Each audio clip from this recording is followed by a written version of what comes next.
See that light pole? That light is called a Franklin light. These were designed by Ben Franklin. This is an actual, it was well, back in his day, it would be a gas lamp, and he had it so you could light it, and you could see the glass was on the bottom and all sides, so it would be brighter than, I guess, the light they had before that. These lights were put in the 60s. This was put in 68. This area in the 40s and 50s was pretty run down. It was pretty beat up. The poor population lived in this section, and there was a city designer or city planner named Edmund Bacon, who was the father of Kevin Bacon. He said, yeah, we gotta fix up that section. We let that section go to hell, we're gonna lose a lot of history. So this section was one of the, actually no, this was the first section in America that was gentrified.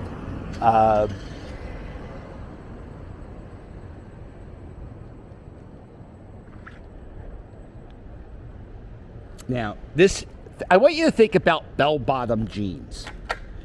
Now, imagine being the guy who created bell-bottom jeans, and the day he went out, right, and he went outside and he saw everybody wearing the bell-bottom jeans. He must have been like, holy God, I'm making a difference in this world. Now, you see these buildings here?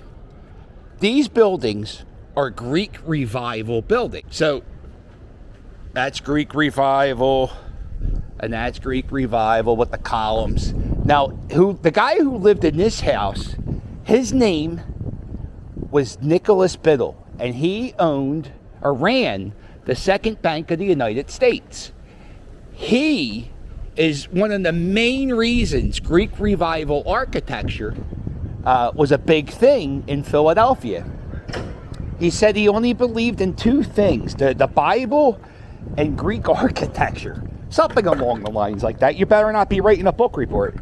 So this guy loved Greek Revival architecture. And every day he would get out of his house, turn around, and see these buildings. And I'll tell you why these buildings are better than bell-bottom jeans. These things are here for hundreds of years. The bell-bottom jeans are only for a little bit. And we laugh at the bell-bottom jeans, and now we stand in amazement at these beautiful structures, the nice railings. Those houses were going to get knocked down, I think, in the 60s, and there was a big preservation thing, like, nah, you can't knock them down. So they didn't knock them down. They are now owned by Pennsylvania Hospital, which is what we're coming up to next.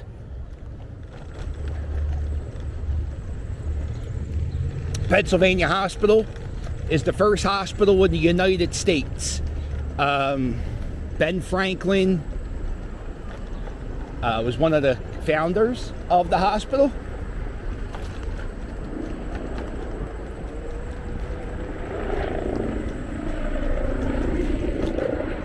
And there are still things on the hospital ground from Ben Franklin's time. And there's actually a cornerstone in this building that Ben Franklin laid in, he laid in this, well, he didn't lay in the corner, he laid this cornerstone in. And there's like a Freemason, there's like a ritual Freemasons do when you lay cornerstones. There was one for the White House when that was laid. I think George Washington even did it. This is, you see these big doors? This is the entrance to Pennsylvania Hospital. So let's say you I don't know. I don't know what happens. Your arm falls off, right? And you come in, you knock on the door with your good arm, and the guy would come out of this door here, and he was the gatekeeper. He would open the door, and he'd go, yeah, what's up? And he'd go, my arm fell off. And he'd be like, oh, okay, so you want us to stitch that back on? They're like, yeah. You go, all right, give me $3. So you pay him, and then you would go into the hospital. The gatekeeper lived in this building.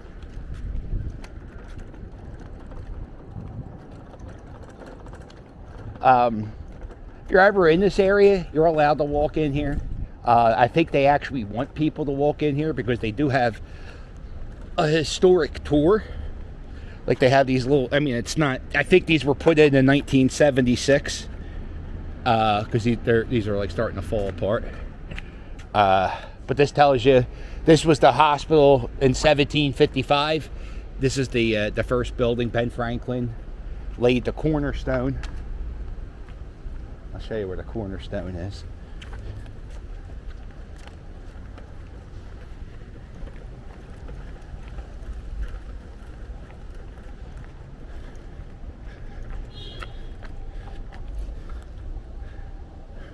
You come down here.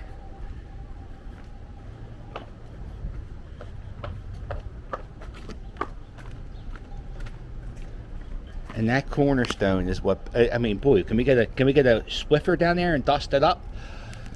But yeah, that's the cornerstone Ben Franklin laid. Also, if you come up here, they try to preserve some of the history. If you go inside some of the buildings, they have more historic stuff that you could see. I haven't gone in there since the pandemic, so they used to do walking tours of the hospital.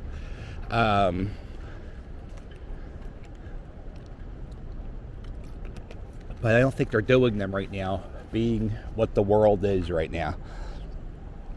That cupola stood on top of a building somewhere around here.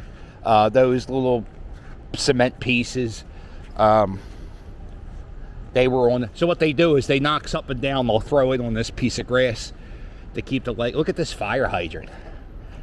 Look at this fire hydrant. Oh my God. Oh, I wonder if that's from those days. Oh wow, that's a really old fire. Yo, Ma, you should see this guy. He's going nuts because of a fire hydrant. That's the guy who watches my YouTube channel with his mom. So yeah, look at, you can see the difference between they did some modifications. You can see the two steps at the bottom are a lot nicer than these steps, and these are the steps that Ben Franklin probably stepped in. He walked on them.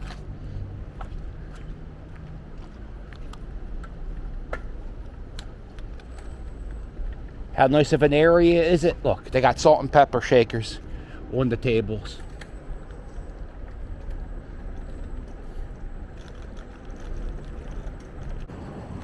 So this is Flemish bond. This is called, oh, it's not a stacker. I always say stacker. It doesn't matter. This is a stacker and this is a header. What they do is they put these bricks in the oven and they bake them to get this glaze. And then you got to double stack the bricks inside because the bricks are laying this way. This is a thick ass wall and it has a beautiful design, and they don't make buildings like this anymore, and this is just a wall and it's called Flemish bond and I love it. And you get to here's another part of Pennsylvania hospital history. If you see that building,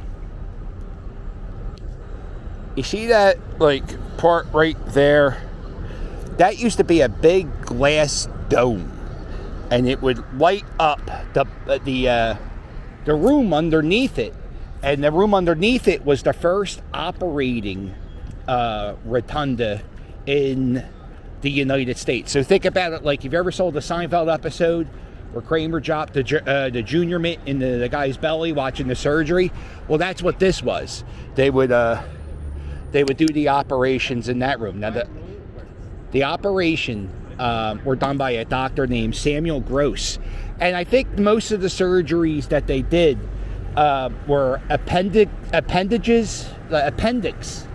removal and gallbladder removal. You know, I don't know how they did anesthesia back then. What did they do? Did they just give you a sock to chew on? This is an old horse fountain. Horses would drink from this end. People would drink from here, and dogs would drink from down there. They put these in like the 1880s. There was a really hot summer. And I think 30,000 horses died that summer because of a lack of water. So there was a guy who put these fountains in. I think his name was Swan. Swan was his last name. And he ran this thing called the Fountain Society. And there's still fountains all around the city, even in different neighborhoods like Juniata. Is it Juniata or Feltonville? They're like, if you go around the city, you could find some old horse fountains. There are, I think, 2 or 3 that actually still work and they use them for the horses who do the tours here in this section. You very rarely see. Oh, you know what? Okay. I was gonna say, I never noticed the parking on this street before. But this is just a quiet street, different lamps, different railings. See, when I do these tours, I like to just keep going with information. In this part of the tour, I'm like, oh boy, I don't know what to say here. There's no history.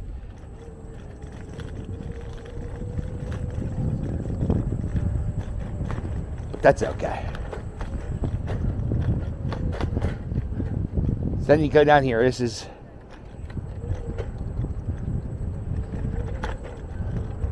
the next street we're going to go down is Spruce Street.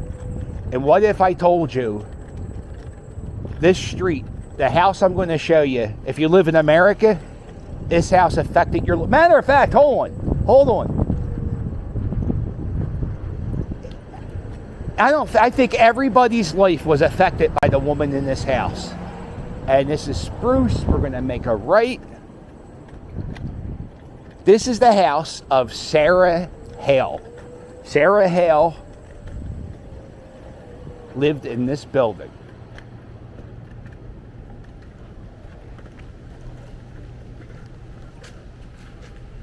Sarah Hale is the woman responsible. That's just overkill. She wrote Mary Had a Little Lamb. She wrote Mary Had a Little Lamb, and she also got Thanksgiving to be a national holiday. She wrote something to Abraham Lincoln. So Mary Had a Little Lamb and Thanksgiving a holiday. And this is a historical sign talking about Sarah Hale. She lived a long time. She lived about 90 years old.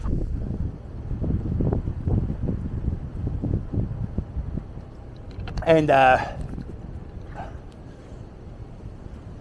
that's pretty cool.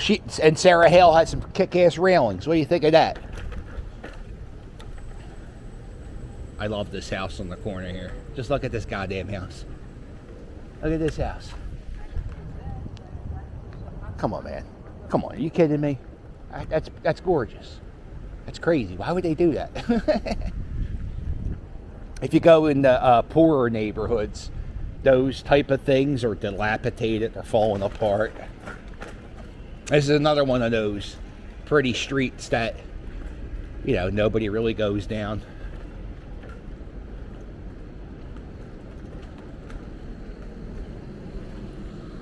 And you can see like different types of paving on this street. All right, so this is just Belgian blocks all the way through. Now this guy here, this had Belgian blocks and these slabs on the side.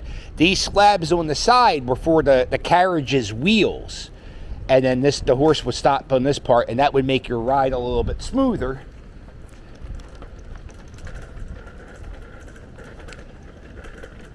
I think these are called hitching posts. So what you would do is if you ever got off your horse and you needed to tie your horse up, you would tie him up to a pole like this. If you needed to get on your horse, you would see that piece of that little slab. You would step on this, and that would give you a boost to get on your horse. This is one of the oldest street signs in Philadelphia. I think this is from the 40s, Irving Street. Maybe we gotta fix this, right?